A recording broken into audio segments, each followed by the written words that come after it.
நாம இன்னைக்கு ஒரு குட்டி கதை பார்க்க போறோம். தலைப்பு சிங்கமும் முயலும். ஒரு காலத்தில் ஒரு காட்டில் ஒரு கொடூரமான சிங்கம் வாழ்ந்து வந்தது. அது மிகவும் வலிமையானது. தினமும் பல விலங்குகளை வேட்டையாடியது. காட்டில் இருந்த அனைத்து விலங்குகளும் பயந்தன. அவை ஒன்றாக கூடி, இப்படி சிங்கம் தினமும் வேட்டையாடிக் கொண்டே இருந்தால் நாங்கள் யாரும் உயிருடன் இருக்க முடியாது என்று சொன்னன. அதனால் அவை ஒரு திட்டம் தீட்டின.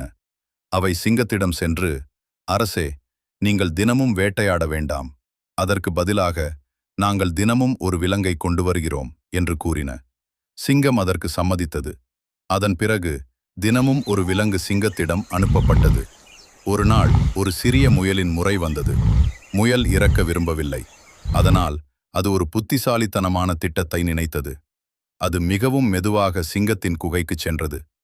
முயல் தாமதமாக வந்ததால் சிங்கம் மிகவும் கோபமாக இருந்தது. ஏன் இவ்வளவு தாமதம் என்று சிங்கம் கர்ஜித்தது. முயல் வணங்கி, அரசே, வழியில் இன்னொரு சிங்கம் என்னை தடுத்தது. அதுதான் இந்த காட்டின் அரசன் என்று சொன்னது என்றது. இதை கேட்ட சிங்கம் மிகுந்த கோபமடைந்தது. என்ன, என் காட்டில் இன்னொரு சிங்கமா? அதை எனக்கு காட்டிவிடு என்றது. முயல் சிங்கத்தை ஒரு ஆழமான கிணற்றிற்கு அழைத்துச் சென்றது. அது கிணற்றை காட்டி, அவன் உள்ளே இருக்கிறான் என்றது. சிங்கம் கிணற்றுக்குள் பார்த்தது. அதில் தன்னுடைய பிரதிபலிப்பை பார்த்தது. அதை இன்னொரு சிங்கம் என்று நினைத்து அது பலமாக கர்ஜித்தது.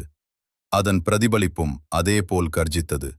இதனால் மேலும் கோபமடைந்த சிங்கம் அதை தாக்க கிணற்றுக்குள் குதித்தது.